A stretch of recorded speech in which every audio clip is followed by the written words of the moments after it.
In this chapter, we will study about Addison's disease and Cushing syndrome, two of the most important topics in this section with comparison.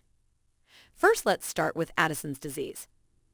Addison's disease is caused due to hyposecretion of adrenocortical hormones leading to Three's condition. Please note the Three's condition that I mentioned here is not the standard definition, and I have presented it this way just to let you memorize the concepts. So what are the Three's conditions? First, S for salt, fluid and electrolyte imbalances. There is basically electrolyte imbalance. The blood profile of the patient shows high calcium and potassium. Second, S for sugar imbalance and metabolic disturbances. Remember, in Addison's disease, there is low levels of cortisol, which is responsible for retention sodium and increases blood glucose. This causes salt cravings, so the patient craves for salty foods, which is one of the unique manifestations of this disease. Deficiency of neuromuscular function. This has to do with another S or sex. As the neuromuscular function is disturbed, it affects the sexual health of the patients. There is an irregular menstrual cycle and erectile dysfunction in men, and the patient always feels tired with this disease.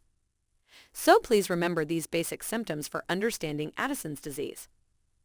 Salt craving, increase in blood sugar, electrolyte imbalance leading to high potassium or hyperkalemia and calcium, and low sodium, hyponatremia, decrease in sexual performance, feeling fatigue and weak. In addition to these symptoms, there are also other symptoms like anorexia and weight loss, postural hypotension, GI disturbances, and bronze pigmentation of the skin, and loss of pubic and axillary hairs. As soon as you see questions regarding Addison's disease, remember Nclex examiner may be trying to understand your nursing intervention for the disease or check whether you are confused with another endocrine disease, which is quite the opposite of the Addison's disease, that is, Cushing syndrome. Unlike hyposecretion of adrenocortical hormone in Addison's disease, there is hypersecretion of adrenocortical hormone in Cushing syndrome. As you have just studied about Addison's disease, understanding Cushing syndrome will be very easy as the symptoms are totally opposite of Addison's disease. We studied increase in blood sugar or hypoglycemia in Addison's disease. What were the symptoms brought by hypoglycemia in Addison's disease? Now, for Cushing syndrome, we have to reverse these symptoms. So we have hyperglycemia and low blood sugar, and this leads to diabetes mellitus. When sugar level is low in blood, the patient manifests the following symptoms: polyuria, polydipsia, polyphagia, weight gain, glucosuria or presence of glucose in the urine. Please note polydipsia, polyuria, and polyphagia are the 3 Ps of diabetes. These conditions are consistent with increases in hunger, urination, and appetite, indicating elevation blood glucose levels than normal. These are the 3 most common diabetes syndrome.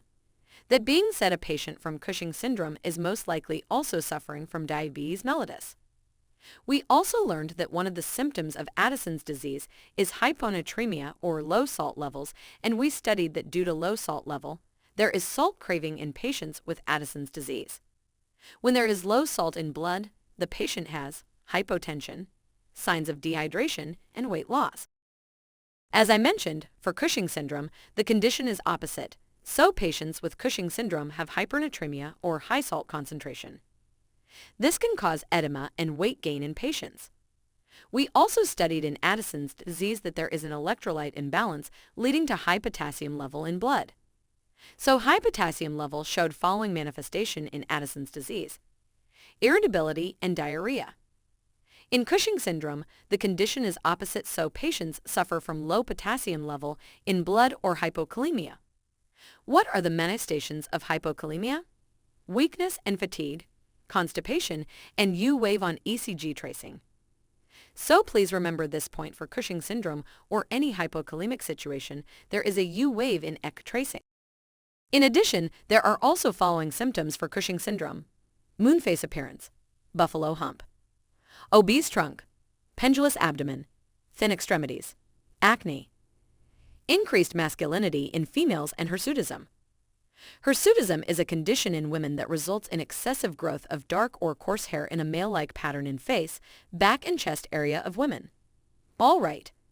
So now we are quite well equipped understanding the symptoms of Addison's disease and Cushing syndrome. Let's understand the predisposing factors of these diseases then. The basic predisposing factor for Addison's disease are atrophy of the adrenal gland and fungal infections. By atrophy, we mean progressive degeneration or shrinkage of muscle or nerve tissue. The predisposing factors for Cushing syndrome is hyperplasia of adrenal gland, tubercular infection or miliary TB to adjacent organs. Hyperplasia here means increased cell production in a normal tissue or organ. These are not as important as the next section we are going to study for our Nclex preparation, diagnostics, and nursing management. We need to diagnose the disease. We have learned a lot of symptoms for both of these diseases. So how do we diagnose Addison's disease? First, as we studied, there is decreased sodium level or hyponatremia. There is increased serum potassium. The plasma cortisol level is decreased and fasting blood sugar or FBS is decreased. How do we diagnose Cushing syndrome?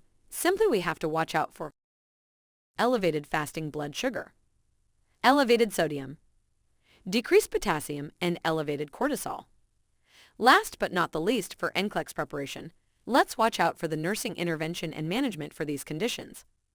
First, let's start with nursing management for Addison's disease.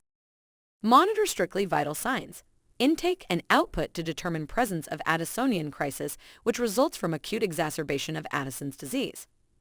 We have to watch out for following crisis situations: hypovolemia, dehydration, severe hypotension, hyponatremia, weight loss, progressive stupor, and coma. Then for treatment, we should understand that a patient with Addison's disease needs more steroids than the body produces, so primary treatment for Addisonian crisis is IV hydrocortisone. How do you administer corticosteroid to patient in Addison's disease? As a universal rule, you should administer 2/3 dose in AM and 1/3 dose in PM to mimic the normal diurnal rhythm of the body. We then taper the dose and withdraw. As mentioned, the drugs of choices are hydrocortisone, dexamethasone, prednisone, and mineralocorticoids, fluorocortisone. Let's start with nursing management for Cushing syndrome. The primary treatment is potassium-sparing diuretics or spironolactone. This excretes sodium but retains potassium. We should try to prevent complications of diabetes mellitus. There could be the need of hormonal replacement for life. Restrict sodium and fluids, as we know the patient may be suffering from edema, and measure abdominal girth daily. With this, we have ended the theoretical part of the important section of the endocrine system. Please note, this is not only the chapter in this section. We still have many important things to learn in this section. I request you to also go through the rationale and question-answer practice lesson of the endocrine system for more practice once you complete the whole section. This was indeed a long chapter, but very important and interesting for Nclex RN preparation. More to come in the next sessions. Stay with me for more. Thank you so much.